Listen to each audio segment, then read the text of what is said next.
우리 시간 같이 기도 드리시면서 2021년 7월 11일 예배 드리도록 하시겠습니다. 다 같이 기도하시겠습니다. 사랑이 많으신 하나님 아버지 감사합니다. 저들에게 귀한 주일을 허락하여 주시고 우리 온 가족이 함께 모여 하나님께 경배와 찬양의 예배를 드릴 수 있게 해주심을 감사와 영광을 드립니다. 들려오는 소식들은 흉흉한 소식들이지만 저희들 하나님만 바라보며 살아가는 저들이 되게 인도하여 주옵시고 힘들고 어려운 이 역경스러운 시간 속에서도 하나님의 능력과 권능을 체험할 수 있는 귀한 시간이 되도록 저희들을 인도하여 주옵소서. 전 세계 곳곳에서 하나님께 예배드리고 있는 당신의 귀한 자녀들에게 하나님의 능력과 권능과 축복을 허락하여 주옵소서. 예수 그리스도 이름 받들어 감사드리며 간절히 바라옵고 기도드렸습니다. 아멘. 오늘 하나님의 말씀은 고린도 후서 2장 5절로 8절까지의 말씀 되겠습니다.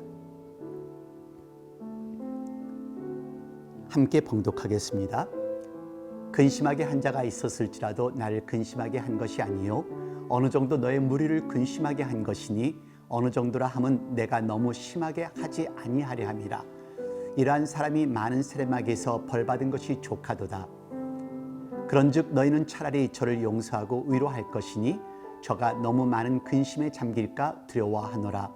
그러므로 너희를 권하노니 사랑을 저희에게 나타내라. 아멘. 지난주 독립기념일 주말 잘 보내셨어요?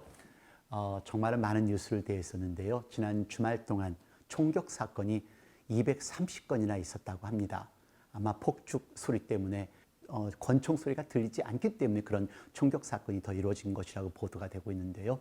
한국에서는 집중 폭우 때문에 곳곳에서 어려움을 겪고 또 플로리다에서 무너진 빌딩에서는 사망 숫자가 점점 늘어나고 있는 뉴스를 대하고 있습니다.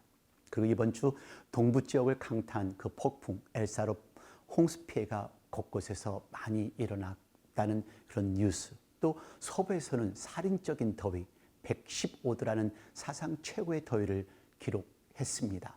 그리고 델타 바이런트로 인한 바이러스의 감염 소식은 점점 심각해져 가고 있는데요.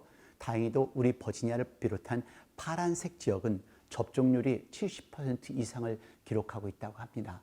하지만 변종 바이러스에 대한 주의는 안심할 때가 아닌 것 같습니다. 정말 어려운 시간입니다. 그래서 폭풍이나 이런 재난사고가 많이 날수록 뉴스에 더 집중을 하게 되는데요. 지난주 두 가지 뉴스가 제 시선을 끌었습니다. 1970년 7월 7일 한국에서 최초로 경부고속도로가 개통되었던 사진 뉴스입니다. 신기하죠? 네, 저에게는 참 신기했던 뉴스였습니다. 한국 경제 성장의 가속도가 붙기 시작한 도로였음을 새삼 생각나게 하는 뉴스였었는데요. 그리고 또 한 뉴스는 지난 월요일 7월 5일에 보도된 10년 전 뉴스였습니다. 10년 전 7월 5일에 이루어졌던 재판 결과 때문에 상당히 시끄러웠던 그런 뉴스였습니다. 2살 반 된 케일리가 실종 신고가 되었었고요. 결국 한 달 만에 시체로 발견되었던 그런 사건이었습니다. 24살 된 케이시 앤토니, 아이의 엄마가 살인범으로 체포되었습니다. 그래서 2011년 5월 9일부터 12명의 배심원 앞에서 열린 그 재판에서 7월 5일 배심원들의 판결이 나온 것입니다. 무죄로 판결이 된 것입니다. 경찰에 거짓말했다는 범죄 외에는 살인 혐의, 살인 행위 등 모든 것이 무죄로 판결이 되었고 3년 가까이 이미 감옥에 구금되어 있었기 때문에 그냥 풀려나게 된 것이죠. 아이 엄마가 유죄라고 생각했던 사람들이 법정 시스템이 잘못되었다. 케이시가 아이를 죽였다. 배심원들도 살인자다라며 법원 앞에서 데모를 했던 그런 큰 사건이었습니다. 이들이 이렇게까지 흥분하는 이유는 아주 간단합니다. 이미 미디어의 몇몇 뉴스 앵커들이 이 아이의 엄마의 그 퍼스널 라이프가 아주 프로미스큐어스했기 때문에 이 아이의 엄마를 살인자로 프로젝트했기 때문입니다. 아이를 죽인 살인자는 아이의 엄마라는 의견이 재판하기 전부터 보도가 되었던 것이죠. 그래서 사람들은 자연스럽게 이 아이의 엄마가 살인을 하였을 것이라는 생각을 갖게 되었고요. 그리고 미디어의 성급한 속단이 사람들의 마음을 조성시킨 것입니다. 그 속단을 듣고 아무런 증거 없이 또 한 사람을 살인자로 몰아세우는 그런 사회적 반응을 나타낸 그런 뉴스였습니다. 어떻게 보면 이것이 현 사회인 것 같은 그런 생각을 했습니다.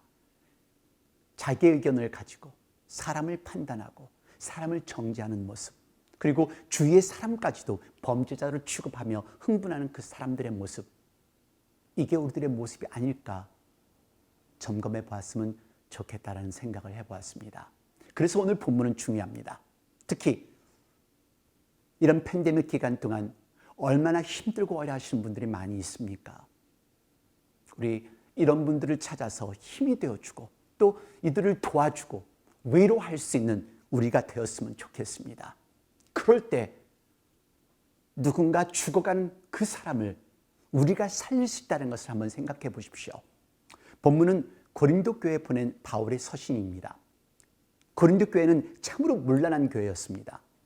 부정부패, 타락도 심하였고 당 짓는 것도 심했던 교회였던 것을 우리는 잘 알고 있습니다. 당 짓는 것 하나만 생각해 보십시오. 서로가 잘났기 때문에 당을 짓는 것이겠죠. 믿는 사람들 안에서도 갈라지고 뜻이 안 맞아 서로를 헐뜯고 비방하던 것이 고린도 교회였습니다. 안 믿는 사람들에게는요, 더한 비평도 하였겠죠. 물론 안 믿는 사람들은 안 믿는 사람들대로 신앙생활을 하는 사람들에게 손가락질하고 미워했었겠고요. 그래서 이들의 신앙생활을 바로 잡기 위한 바울의 편지가 고린도 전후서입니다. 오늘 본문 고린도 후서 2장 4절 말씀 같이 봉독하겠습니다. 내가 큰 환난과 애통한 마음이 있어 많은 눈물로 너희에게 썼노니 이는 너희로 근심하게 하려 한 것이 아니요 오직 내가 너희를 향하여 넘치는 사랑이 있음을 너희로 알게 하려 함이라. 바울은 고린도인들을 향하여 편지를 쓸 때 눈물로 편지를 썼습니다. 고린도 교회를 사랑하는 바울의 마음을 전하기 위해서 쓴 것이죠. 자신을 내세우기 위한 것도 아니요, 그리고 그들의 잘못을 지적하고 비난하고자 하는 것도 아니었습니다. 오로지 하나님을 알게 하고 그리스도를 통하여 구원을 얻었음을 알게 하려는 그 바울 사도의 의도였던 것을 기억하시기를 바랍니다. 여러분, 교회에서 봉사하기 전에, 또 교회에 헌금하시기 전에, 또 교회 신앙생활 하기 전에 하나님의 은혜를 먼저 체험하셔야 그래야 행복한 신앙을 할 수 있습니다. 그래서 오늘 본문의 말씀은 중요합니다. 행복한 신앙생활을 위해서 먼저 내게 있는 편견을 버리셔야 합니다. 5절과 6절 말씀 같이 봉독하겠습니다. 근심하게 한 자가 있었을지라도 나를 근심하게 한 것이 아니요 어느 정도 너의 무리를 근심하게 한 것이니 어느 정도라 하면 내가 너무 심하게 하지 아니하려 함이라. 이러한 사람이 많은 사람에게서 벌받은 것이 족하도다. 어느 한 사람이 교회를 돌아왔을 때 그 사람 나름대로 어려움을 겪었을 테니 어느 사람이라도 판단하지 말고 정죄하지 말라는 것입니다. 그렇습니다. 우리는 너무도 쉽게 내 기준에 맞춰서 사람을 판단하고 사람을 정죄합니다. 내 잘못된 생각이 그 사람을 죽일 수 있다면 조심하겠지요. 여러분, 우리 한번 주위를 한번 돌아보세요. 소셜미디어가 발달하면서 사람들의 목소리가 그 어느 때보다도 대두되는 때가 요즘입니다. 자기가 불편을 겪었다고 해서 상대방이 어떻게 되든 상관없이 악한 비평을 합니다. 한글로 악플이라고 하죠. 심지어는 어린아이들이 이 불리를 듣고 자살을 합니다.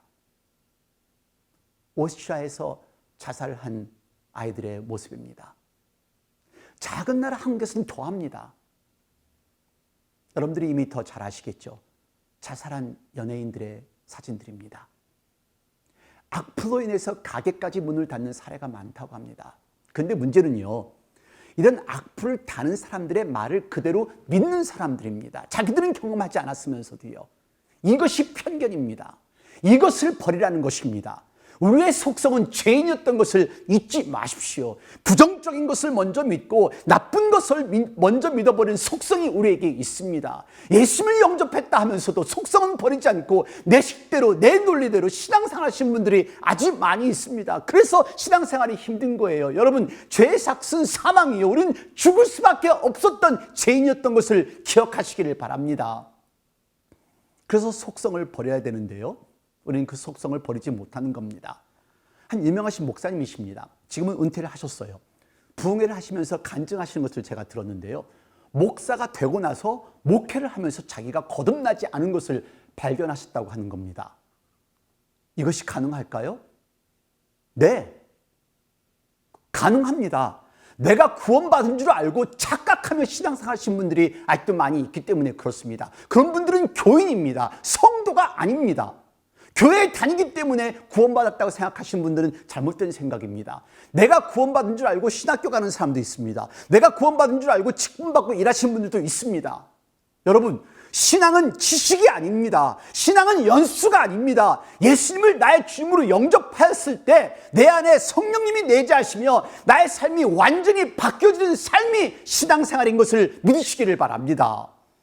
그리고 성령의 열매를 맺으며 살 때 비로소 나는, 당신은 구원의 삶을 산다고 하실 수 있습니다. 내가 가지고 있는 판단과 편견은 옛 속성입니다. 나를 따르려면 너를 장사 지내고 나의 십자가를 치라 하신 예수님의 말씀 기억나시나요? 혹시 나의 생각이, 나의 옛 속성이 누군가에게 상처를 주고 또 나나 그 누군가를 죽일 수 있다는 것을 한번 생각해 보십시오. 그래서 우리 옛 속성을 버리셔야 합니다.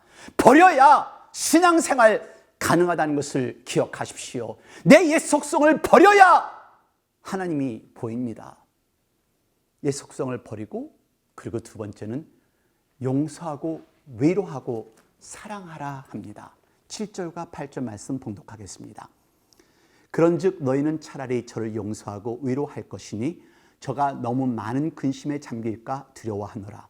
그러므로 너희를 권하노니 사랑을 저희에게 나타내라. 아멘. 여러분, 신앙생활은요, 용서에서부터 시작합니다. 그리고 위로하며 사랑하는 것입니다. 하나님은 우리를 용서하셨습니다.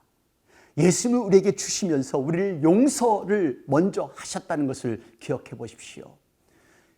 용서하고 위로하고 사랑하는 것 힘들어요. 네, 좋아하는 사람은 쉽게 되지요. 우리가 한번 공동체 생활에서 한번 보세요. 교회 내에서도 보시고요. 잘난 척하고 교만한 사람들을 어떻게 사랑해요? 안 돼요. 그런데 내 삶 속에 하나님이 내재하시면 가능한 것을 믿으시기를 바랍니다. 내 속성으로 사니까, 내 옛날 모습으로 사니까, 내 성격을 가지고 있으니까 사랑이 안 되고 용서도 안 되고 위로도 안 되는 것이죠.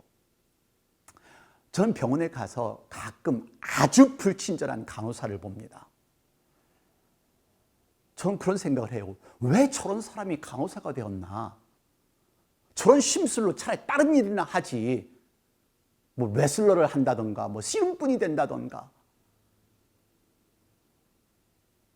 혹시 내가 그렇게 연약한 자를 우습게 보는 추한 간호사의 모습은 아닌지 점검해 보시기를 바랍니다. 용서하는 마음, 위로하는 마음, 사랑하는 마음 아무나 할 수 없습니다. 정말로 사랑하는 마음이 없으면 위로할 수 없기 때문에요. 여기에 위로라는 단어는요, compassion이라는 단어입니다. 연민입니다. 같이 느끼며 아파한다는 그런 뜻입니다. 오래전 텍사스주에서 연합 청소년 수양회 때 일입니다. 200여 명이 넘는 청소년들이 모여 찬양을 하면서 하나님 안에서의 결심을 각오하며 기도를 나눕니다. 그래서 보통 결단과 결심을 하는 마지막 날은 어렵습니다. 영적 전쟁이니까요. 그래서 더 기도를 하게 되고 성령님의 인도하심을 바라면서 더 매달리는 그런 집회를 인도하지요. 그런데 그날은 시작부터가 어려운 일이 생깁니다. 찬양 중에 한 여자아이가 불안 증세로 울면서 뛰쳐나갑니다. 엄마가 집에서 혼자 계시는데 갑자기 불안하다는 것입니다. 또 잠시 후에 한 아이가 코피가 터집니다. 그러자 몇몇 아이들이 우르르 또 떼져 나갑니다. 또 잠시 후에는 목사님한테 주의를 듣고 있던 2명의 사내아이가 이름표와 수양의 매뉴얼을 쓰레기통에 집어 던지면서 문을 박차고 나갑니다. 전도사님들이 따라 나가고 목사님이 따라 나갑니다. 제 속으로는 수양회까지 왔는데 혼내지 말았어야 하는데라는 그런 생각을 했었죠. 찬양이 끝나가는데도 아이들이 들어오지 않길래 신경이 쓰여서 아이들을 찾아 나섰습니다. 그 두 아이가 밖에서 맴돌고 있었습니다. 제가 제일 먼저 한 것은 아이들에게 다가가서 미안하다라는 말부터 했습니다. 그리고 목사님이 대신해서 너희들 마음을 이해하지 못하고 혼낸 목사님 대신해서 내가 사과할게, 용서해줘 했더니 아이들이 순수하게 받아들이는 거예요. 그래서 함께 수양관으로 함께 돌아왔습니다. 그룹에 들어가 찬양을 하고 있는 그 아이들의 뒷모습을 보고 있는데요, 아이들이 너무 안타깝고 가엾게 느껴지는 겁니다. 물론 성령님께서 주신 마음이었겠죠. 아이들이 쓰레기통에 버린 그 명찰과 매뉴얼을 찾아서 작은 노트와 함께 건네주었습니다. 힘내, 다 괜찮을 거야. Cheer up, everything will be alright. 그리고 강대상에 올라가서 설교를 시작했죠. 설교 중간부터 이 두 아이가 다 머리를 박고 소리 없이 우는 겁니다. 그래서 마지막 설교를 마치고 아이들을 기도시키고 먼저 이 아이들부터 기도를 해주었습니다. 아이들을 손을 잡고 기도를 하는데 이 아이들이 제 어깨에 얼굴을 묻고 그냥 한없이 우는 거예요.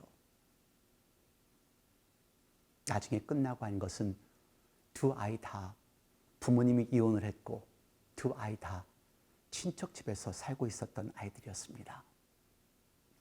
어른들이 생각할 때는 다 이길 수 있는 일이겠죠. 하지만 아이들은 감당하기가 어려웠던 일이었습니다. 그래서 화도 나고, 그래서 반항도 하고, 그래서 세상이 원망스럽고. 여러분, 잠잘 수 있는 집이 있다고 해서 먹고 살 수 있으니까 다 행복할까요? 가족이 있어서 외롭지 않을까요? 권력이 있으니까 그 사람은 평안할까요?